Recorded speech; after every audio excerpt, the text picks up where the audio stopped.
تاریخ کے اوراق کو پلٹ کر دیکھیں تو ہمیں کئی بار ایسی شخصیات کے بارے میں پتہ چلتا ہے جنہوں نے اپنے دور زندگی میں ناقابل یقین کام کیے ہیں، اور سر گنگا رام ان میں سے ایک کہے جاتے ہیں۔ کیا آپ جانتے ہیں کہ لاہور میں بے شمار اسکول، کالجز، ہاسپٹل، بازار اور سرکاری عمارتیں بنانے والے سر گنگا رام کون تھے، جنہوں نے لاہور کو بے مثال بنانے اور لوگوں کی فلاح کے لیے بادشاہوں سے بڑھ کر کام کیے ہیں؟ میں ہوں نصرت جہاں اور آپ سن رہے ہیں BBC اردو کی آڈیو سٹوری، جس کے مصنف ہیں عقیل عباس جعفری۔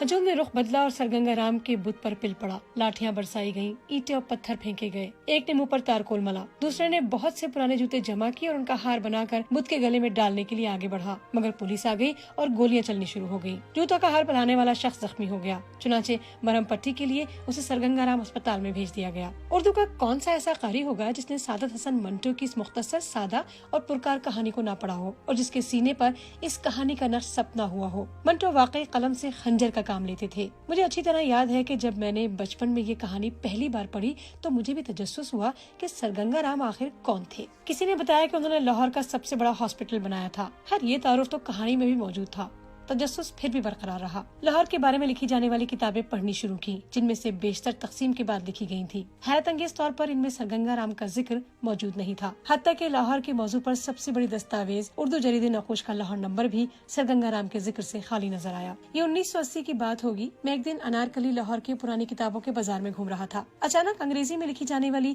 BBL بیدی کی کتاب harvest from desert, the life and work of sir Ganga Ram نظر آئی۔ 1940 میں شائع ہونے والی اس کتاب کی مدد سے سر گنگا رام کے تعارف کا مرحلہ سر ہوا۔ اب اس کتاب کا اردو ترجمہ شائع ہو چکا ہے۔ اس کتاب سے معلوم ہوا کہ لاہور کے مال روڈ کے بیشتر عمارات، لاہور ہائی کورٹ، GEO، عجائب گھر، national college of art, cathedral school, HSN college, Dayal Singh mention اور گنگا رام ٹرسٹ بلڈنگ انہی سر گنگا رام کی بنوائی ہوئی ہیں۔ ان کے علاوہ گورنمنٹ کالج لاہور کی کیمسٹری لیبارٹری، میو ہاسپٹل کا Albert Victor ward, lady McLagan high school, lady Maynard school of industrial training, Ravi road کا ودیا آشرم اور چنڈی گڑھ عمارتیں بھی انہی کی بنائی ہوئی ہیں۔ انہوں نے ہی 1980 کی دہائی میں ماڈل ٹاؤن لاہور کی پلاننگ کی، اور انہوں نے ہی مال روڈ کو درختوں سے ٹھنڈک عطا کی، جس کی وجہ سے آج بھی پرانے لاہوری مال روڈ کو ٹھنڈی سڑک کہتے ہیں۔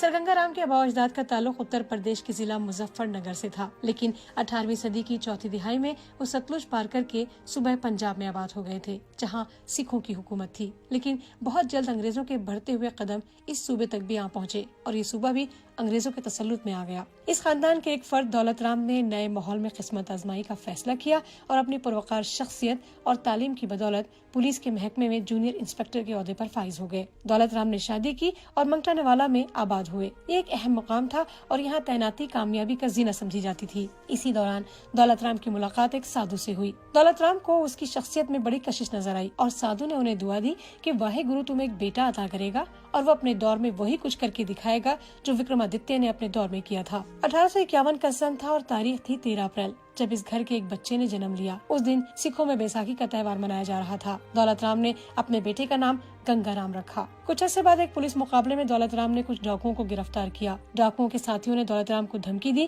کہ اگر انہوں نے گرفتار شدگان کو رہا نہ کیا تو وہ ان کی بیوی اور بچوں کو قتل کر دیں گے۔ دولت رام نے فیصلہ کیا کہ اب انہیں منگٹا نوالا چھوڑ دینا چاہیے، چنانچہ راتوں رات اپنی بیوی اور بچے کے ساتھ امرتسر پہنچ گئے۔ امرتسر میں دولت رام کو دوبارہ ملازمت مل گئی۔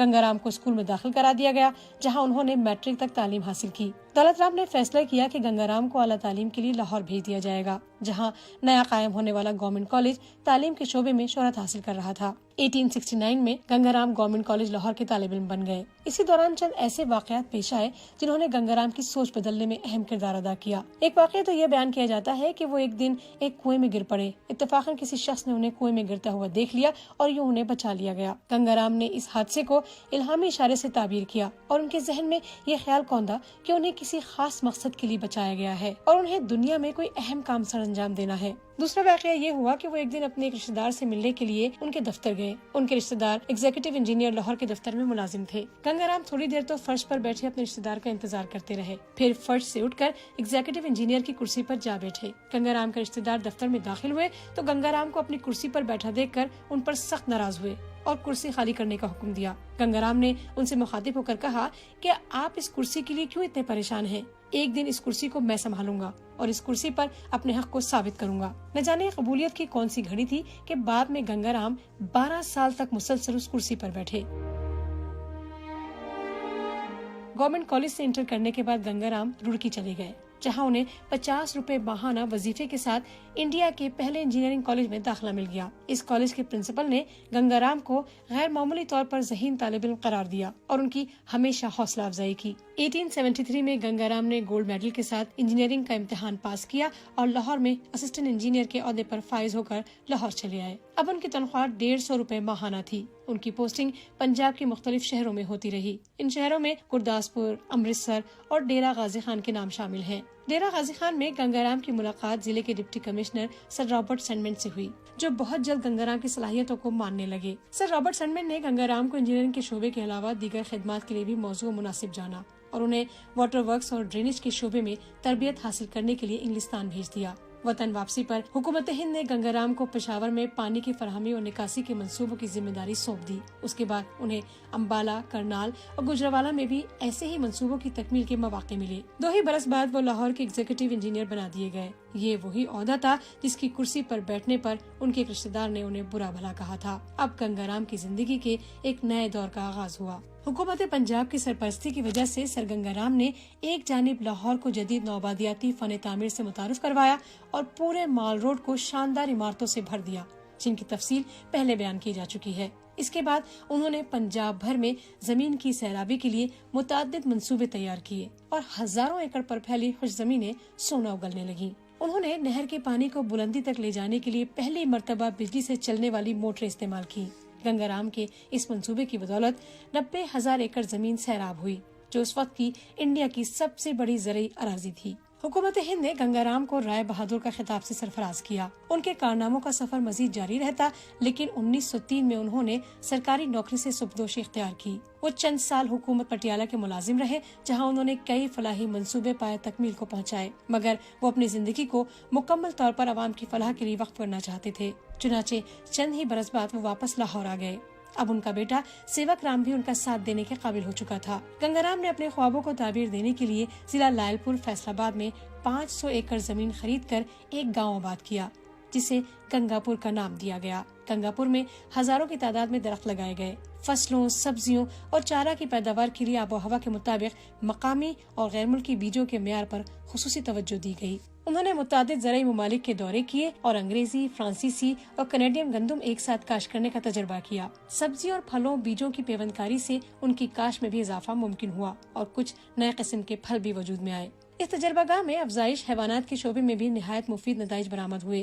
گنگا پور انڈیا کا پہلا فارم تھا جہاں پر زرعی مشینری استعمال ہوئی تھی۔ یہاں بوائی سے زمین کی تیاری اور کٹائی تک اور باغبانی کے جدید طریقوں سے آلات تیار کیے جاتے تھے۔ یہ مقام قریب ترین ریلوے اسٹیشن سے 2 میل دور تھا۔ سر گنگا رام نے اسے ریلوے اسٹیشن سے جوڑنے کے لیے 2 فٹ چوڑی پٹری ڈالی، جس پر 4 ٹرالیوں کو ایک دوسرے سے جوڑ کر درمیانے سائز کے گھوڑوں کے ذریعے کھینچا جاتا تھا۔ دلچسپ بات یہ ہے کہ 100 سال گزرنے کے باوجود یہ گھوڑا ٹرین آج بھی استعمال ہوتی ہے۔ سر گنگا رام بیوہ عورتوں کی دوسری شادی کی ضرورت کے قائل تھے۔ اس وقت ہندوستان بھر میں 2.5 کروڑ سے زیادہ بیوہ عورتیں موجود تھیں۔ انہوں نے اس مقصد کے لیے خیراتی ٹرسٹ رجسٹر کرایا اور اسے پہلے پنجاب ویڈو ری میرج ایسوسی ایشن کا نام دیا گیا، جس کا دائرہ بہت جلد انڈیا بھر میں وسیع ہو گیا اور اسے پنجاب کے بجائے آل انڈیا ویڈو ری میرج ایسوسی ایشن کا نام دیا گیا۔ اس تنظیم کے ذریعے چند ہی برس میں ہزاروں بیواؤں کی شادیاں ہوئیں اور وہ ایک نئی زندگی گزارنے لگی۔ جن بیوہ عورتوں کی شادی نہ ہو پاتی تھی، ان کے فلاح کے لیے گنگا رام نے ویڈو ہوم اسکیم پیش کی، جہاں انہیں تربیت دے کر اپنے پاؤں پر کھڑا ہونے کے قابل بنایا جاتا تھا۔ اس تسلسل میں انہوں نے لاہور میں ایک انڈسٹریل اسکول بھی قائم کیا اور یہ اہتمام کیا کہ اس انڈسٹریل اسکول کے تحت تیار ہونے والی مصنوعات گنگا رام ٹرسٹ کے زیر اہتمام انڈسٹریل شاپ کے ذریعے فروخت کی جائیں۔ یہی وہ زمانہ تھا جب خواجہ حسن نظامی نے کہا تھا کہ اگر یہ ممکن ہوتا کہ ایک آدمی اپنی زندگی کسی دوسرے کو دے دے تو میں پہلا شخص ہوتا جو اپنی زندگی کے قیمتی سال سر گنگا رام کو دے دیتا، تاکہ وہ طویل عمر تک زندہ رہیں اور انڈیا کی مجبور خواتین کی فلاح کے لیے خدمات انجام دیتے رہیں۔